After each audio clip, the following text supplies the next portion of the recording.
నేటి దేవుని వాగ్దానం. నీ మార్గం అంతటిలో నీకు తోడుగా ఉండునట్లు ఆయన దేవుని యొక్క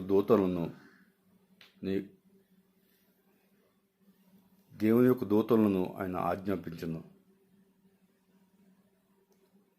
కీర్తనలో 91:11 అధ్యాయంలో ఇలా రాయబడి ఉంది.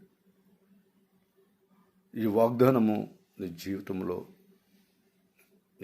నెరవేర్చాలంటే దేవుడు ఒకటే మార్గం. ఆ మార్గము, నువ్వు వెళ్ళే మార్గము దేవునికి ఎలా ఉంటుంది?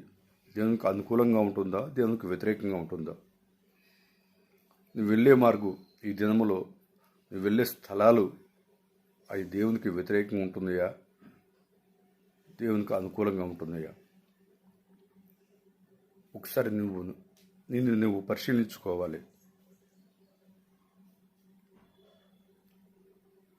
ఆ మార్గాలు దేవునికి ఇష్టంగా ఉంటే ఆ మార్గాల్లో వచ్చే ప్రమాదాల నుంచి దేవుడు నిన్ను తప్పిస్తాడు.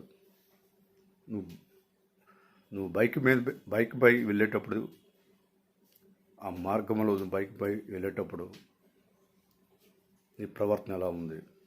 ఆ మార్గంలో నువ్వు బస్సుపై వెళ్ళేటప్పుడు నీ ప్రవర్తన ఎలా ఉంది? ఆ మార్గంలో నువ్వు ట్రైన్లో వెళ్ళేటప్పుడు నీ ప్రవర్తన ఎలా ఉంది? ఆ మార్గంలో నువ్వు సైకిల్ పై వెళ్ళేటప్పుడు నీ యొక్క తలంపులు, నీ యొక్క ఆలోచన విధానాలు ఎలా ఉన్నాయి? ఆ మార్గంలో నువ్వు వెళ్ళేటప్పుడు, ఆటోలో వెళ్ళేటప్పుడు నీ యొక్క ప్రవర్తన ఎలా ఉంది? ఆ మార్గంలో నువ్వు వెళ్ళేటప్పుడు ఏదైనా సరే వాహనంపై నువ్వు వెళ్ళేటప్పుడు నీ యొక్క ప్రవర్తన ఎలా ఉంది? దేవునికి అనుకూలంగా ఉందా? దేవునికి వ్యతిరేకంగా ఉందా? దేవునికి అనుకూలంగా ఉన్నట్లయితే ఆ మార్గంలో ఎంత భయంకరమైన పరిస్థితి దాపరించి ఉన్నా కానీ నిన్ను దేవుడు సురక్షితంగా కాచి కాపాడుతాడనేది వాస్తవం. వాగ్దానాలను చూసి మురిసిపోవడం కాదండి, దానికి తగినట్టుగా జీవించాలి అంటే ప్రతిదినం బైబిల్ క్రమంగా తప్పకుండా చదవాలి.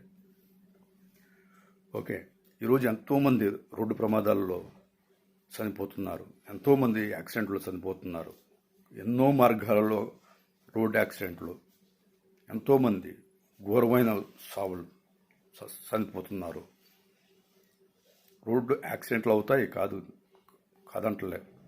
అది నీవు దేవుని బిడ్డగా, దేవుని భయభక్తి కలిగి జీవిస్తే